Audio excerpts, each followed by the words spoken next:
SABC, together with the Department of Justice and Constitutional Development, bring you the final verdict.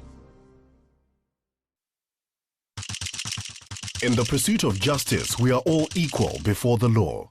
These are some of the stories that have led to the final verdict.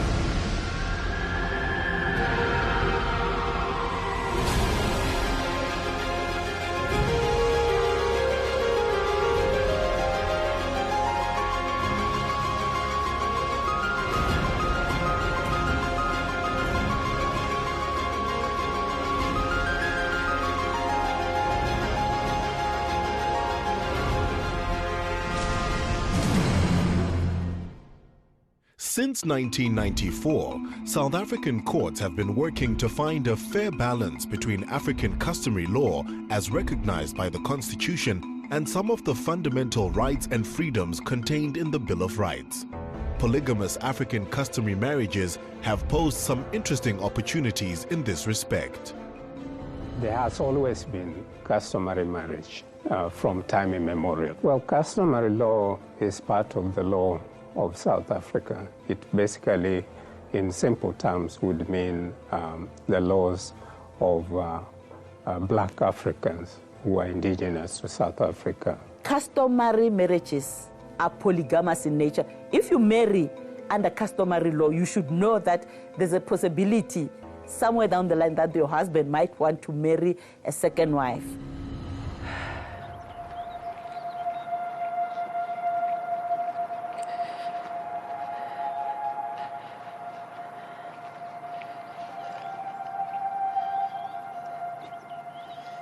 Sawubona. Kuyajabulisa ukubona ukuthi amakholezi kaSithulela azohlala emkhumbula njalo.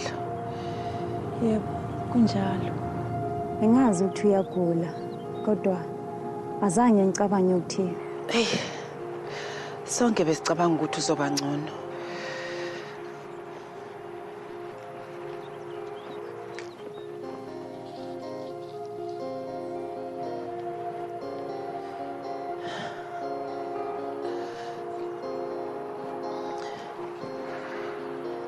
Usebenzela mphi umnyango kahulumeni? Yini? Ngiyaxolisa ukuthi ngibona sengathi benisondelene kakhulu ikho nje ngicabanga ukuthi mhlambe benisebenza nonke. Cha, besingasebenzi ndawonye. Oh, manje uSitholele ebe umnyeni wami. Uthini? Him, uSitholele. Hayibo. Hayi, angizwisisi kahle lento oyikhulumayo. Phela ube lalela lana wena. Angazi uqhaza ukuthini, kodwa hayibo, wentombazana. Ubani wena? Askis, angazi ubani, futhi uqhamukaphi. Kodwa ingathi uzethunene lerongo lana auntie. Hey wena. Hey mina. Wentombazana. USithulelo bengishade naye mina for over 20 years. Uyangizwa? Ungekhuluma kanjani lo nto kumina? Hey wena gogo, uyahlaya. Ufunani? Imali? Ubani ugogo wakho wena? Ukhuluma nami kanjalo? Bengishade nalendoda for 3 years. Yimina obemnakakele ngade gula. If you were his wife, what the hell were you? Shoo. Hey, I'm sure.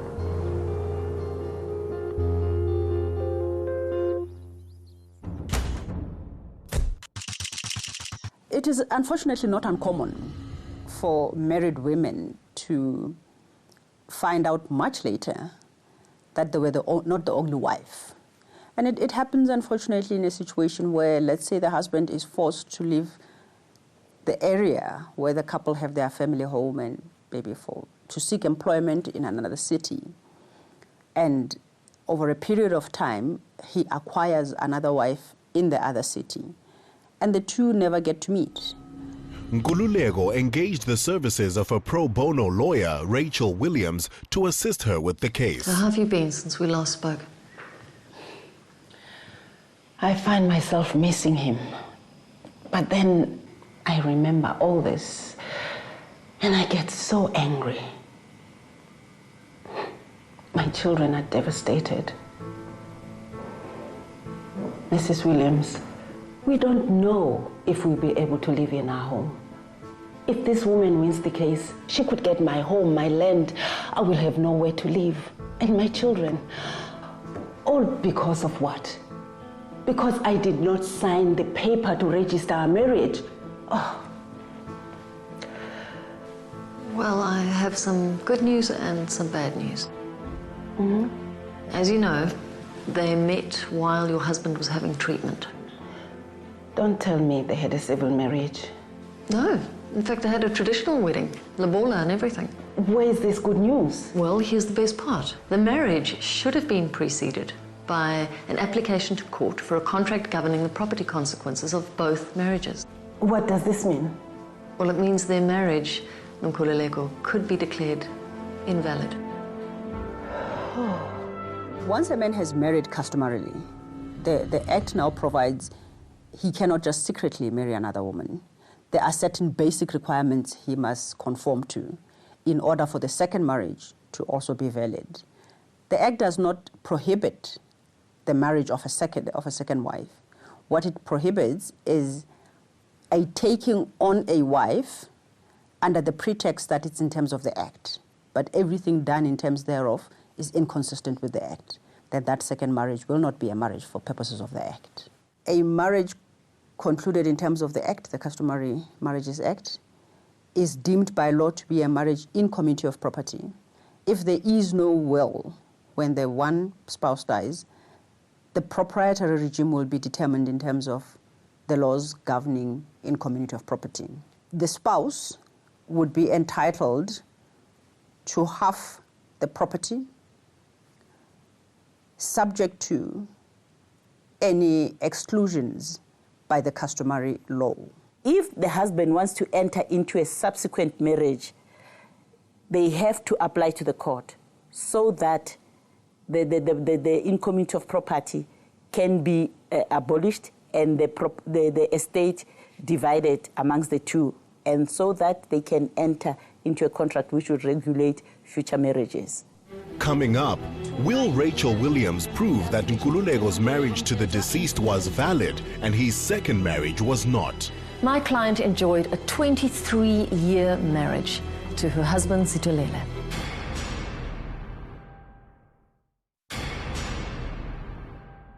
In terms of the Recognition of Customary Marriages Act, the spouses of a customary marriage have a duty to ensure that their marriage is registered.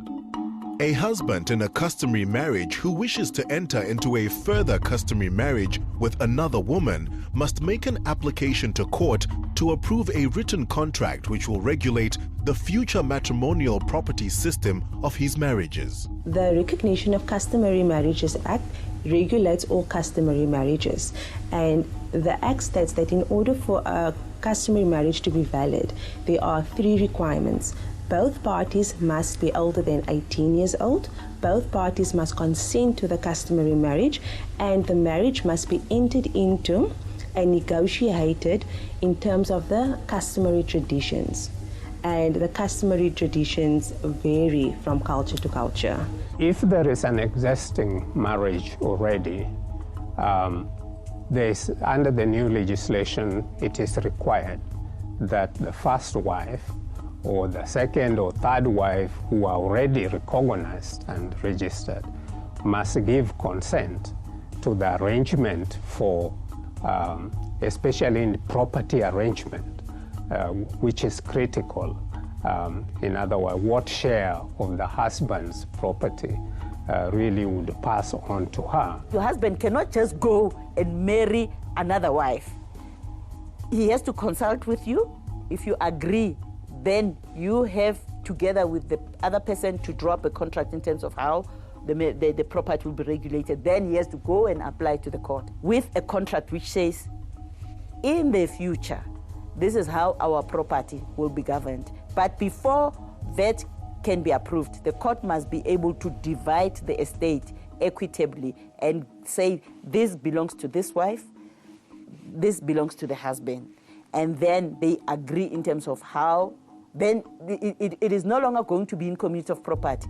From henceforth, it will be out of community of property. That is why they have to sign a contract which says, this is what I'm bringing. Now the wife who has their own half, the husband has his half or whatever. The wife who's coming says, I've got this half.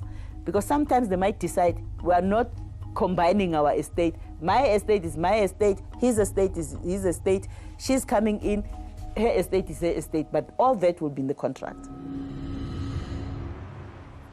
In this case, the deceased had not applied to court for a contract regulating the property consequences of his second marriage.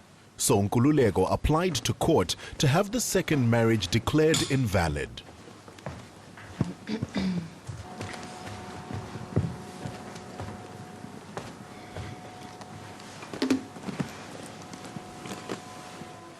Rise in court.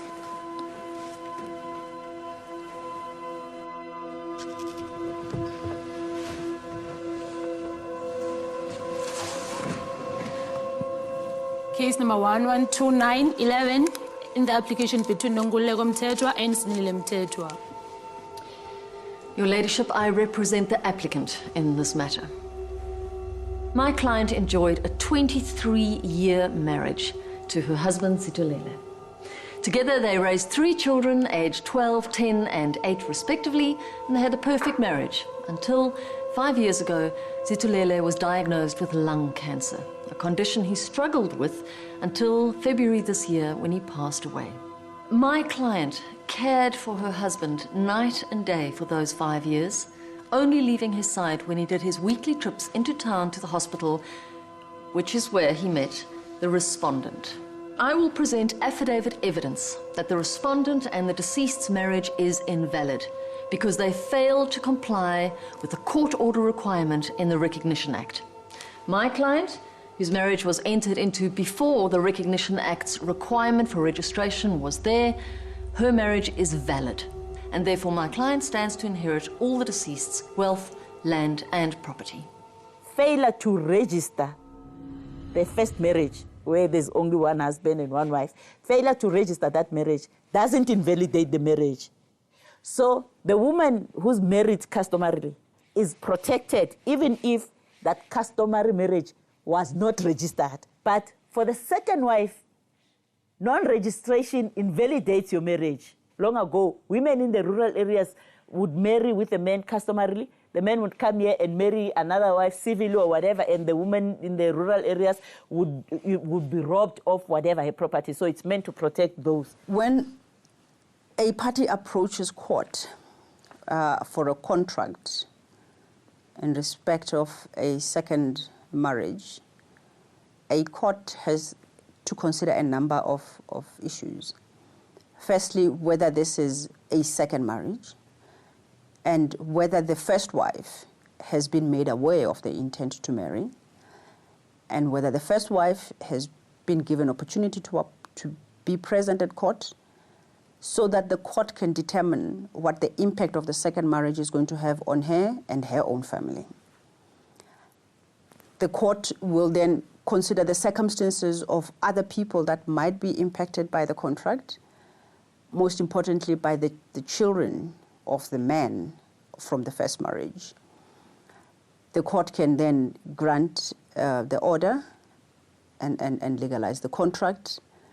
The court can seek to amend the contractual arrangements, and the court has the power to refuse to recognize the contract.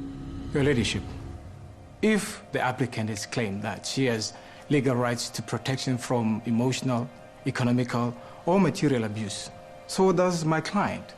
My lady, my client has just as much right to benefit from a deceased husband's estate as the applicant. As you can see from the documents in front of you, my lady, my client's marriage was properly and publicly performed in accordance with customary law. This was confirmed in an affidavit by the headman of my client's village. I directed court's attention to paragraph 2.7 of the affidavit. As you can see, while the deceased was receiving treatment in Durban, it was my client who took him to the hospital and looked after him while he was at his most vulnerable. Your Ladyship, I submit that this marriage is legitimate and it cannot be disputed. If the applicant's marriage can be recognized by the law, then so should my client's. Furthermore, I submit that it will be undemocratic to discredit one customary marriage whilst validating the other. A customary marriage, it is not that people sign that they are now married according to customary law. It is a practice. So it would have been done factually. The evidence would be there. Either the leaders within the family would come with the people who are getting married, the man and the woman. The other side would come, this other side from the woman would also come to the where registration is taking place and confirm that this marriage has actually taken place. Sometimes, of course, the traditional leaders or the indigenous leaders like headmen, the chief, and so on would come along and indicate that it was done according to customary law, and therefore it is a marriage, and that's when it would be registered. So they don't need a paper to authenticate it. Most of the people think the Recognition of Customary Marriages Act was developed, you know, to enhance men's a right to marry many wives and whatever. And in fact, that is not true. When you look at the act, the requirements that he must register the contract is to protect mostly the wife. It can protect the husband if the wife has got property and whatever, because he's also going to get half from her. But most of the time, people who've been suffering is women. So it's meant to protect women. In the past, wives in a customary marriage did not have equal status to her husband. The wife was basically treated as a minor. She could not control the estate, she could not do anything. The husband had full power and full control of the estate. Since the recognition of the Customary Marriages Act, it has made a positive forward step in granting all women in a customary marriage full capacity and equal status in the marriage. This means that women can acquire property, dispose of property, enter into contracts and litigate on their own without their husband's permission. Coming up, Nkululego's attorney has one last chance to convince Judge Fissa that Slindile's alleged marriage to the deceased was invalid. This case serves as a prime example as to why this act exists in the first place.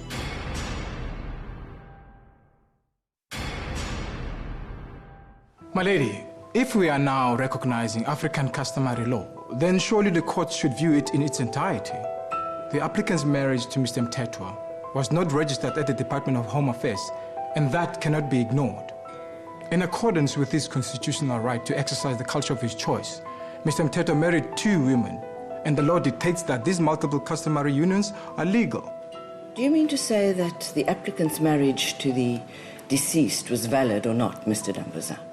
My lady, in terms of customary law, the husband need not to consult his wife or wives when he decides to conclude an additional customary marriage.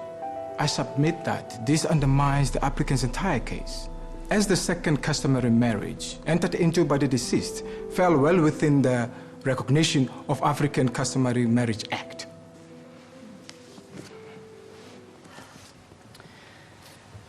Your Ladyship, this case is not just about inheritance.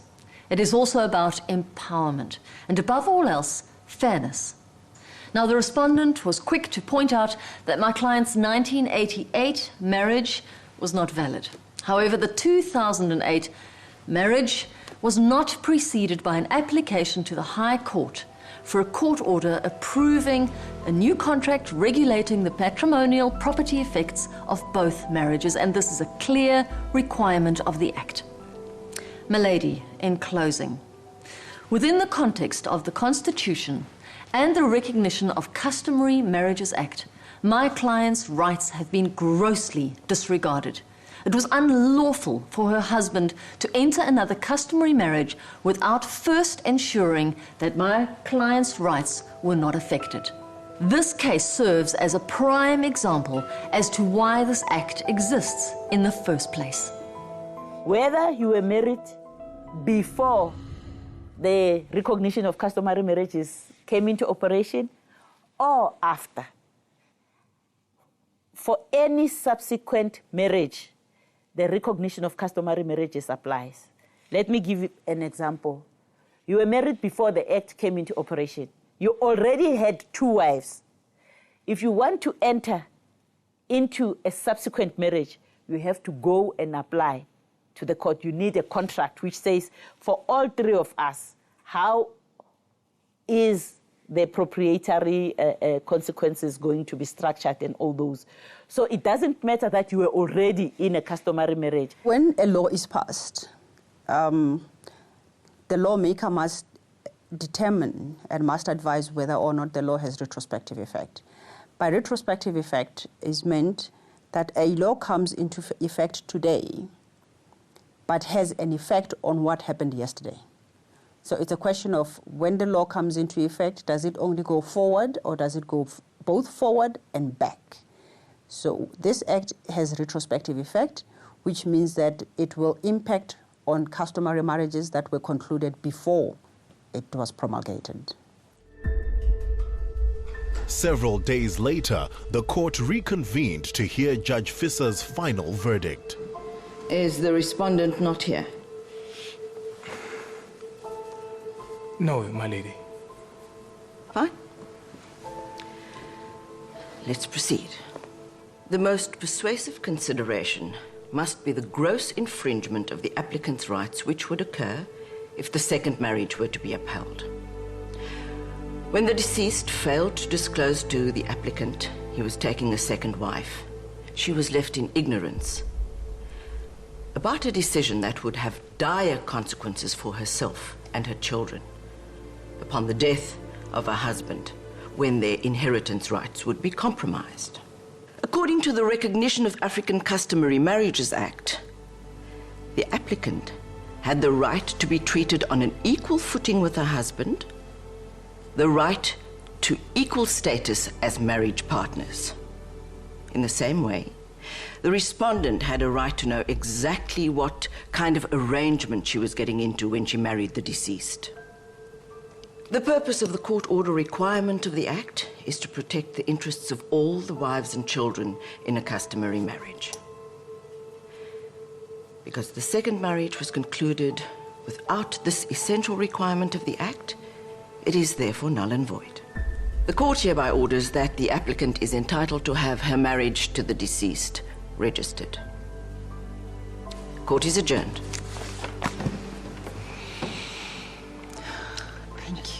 The High Court in Pretoria set down very important principles regarding customary marriages. The first is that the law will not recognize a secretly concluded second marriage. The second important issue was whether or not the registration of the first marriage is necessary for the validity of that marriage. And the court correctly found, because that is what the Act provides, that it's not the registration that makes it valid.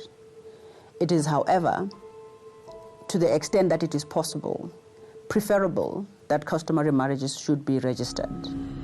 The South African Constitution recognizes African customary law as long as it is consistent with the rights and freedoms contained in the Bill of Rights. The Recognition of Customary Marriages Act sets out the requirements for a valid customary marriage and grants equal capacity and status to spouses married by customary law. The Act is designed to protect the interests of all the parties involved in a customary marriage, especially those of women and children.